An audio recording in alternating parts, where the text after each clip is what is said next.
नाजरीन अस्सलाम वालेकुम। IND टुडे न्यूज में आपका खैर मकदम करते हैं। आइए देखते हैं ये तफसीलात। अगर आपने हमारे चैनल को सब्सक्राइब नहीं किया है तो आपको यहाँ सब्सक्राइब बटन दिख रहा है, उसे क्लिक करिए और सब्सक्राइब कीजिए और साथ ही साथ बेल आइकॉन को भी क्लिक करिएगा, जिससे कि आपको ताज़ा अपडेट मिलते रहें। सारी दुनिया में माह रमज़ानुल मुबारक रवा दवा हैं। बड़े ही खुशू खुजू से माहौल में इबादतों का एहतमाम जारी व सारी है। रमज़ानुल मुबारक की ईद के नाम पर सारी दुनिया के जहनों में एक बेहतरीन डिश शीर खुरमा उभर कर आ जाता है।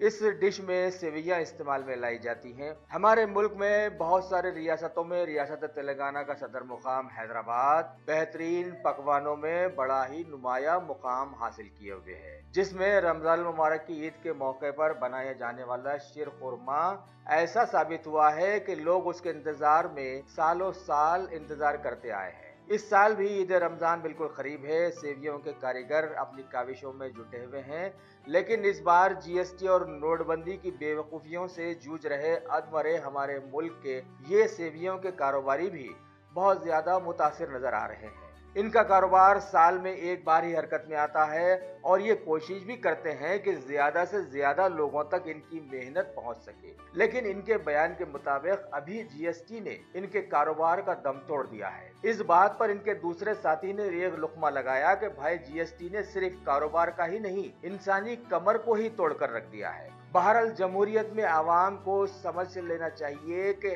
उन्हें हरकत करने का एक ही बार मौका मिलता है और वो भी वोटिंग के दिन। अगर आवाम ने वोटिंग के दिन गफलत कर दी तो समझिए कि 5 सालों तक उसे हर दिन मरना पड़ता है, जीना पड़ता है।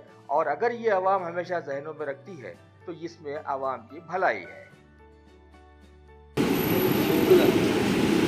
खान है और ये हमारे वालिद साहब का कारोबार है। ये रमज़ान की स्पेशल खीर के लिए बनाई जाती है, इसको सेमिया कहते हैं। इसमें बहुत मेहनत लगती है बनाने में और ये काम हमारे दादा परदादा पूर्वजों से चल लेते आ रहा निज़ाम के दौर से। इसे बनाने में बहुत मेहनत लगती है। इसमें सिर्फ मैदा, नमक और पानी 3 चीज़ का इस्तेमाल किया जाता है।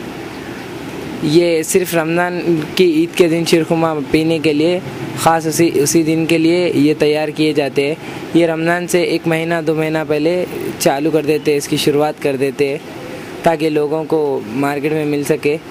हम लोग का फ्लावर का काम है और मेरे साथ ही एजुकेशन के साथ साथ वालिद साहब के काम में भी हाथ बटाते हैं हम लोग। इंशाअल्लाह आगे और बटाते रहेंगे।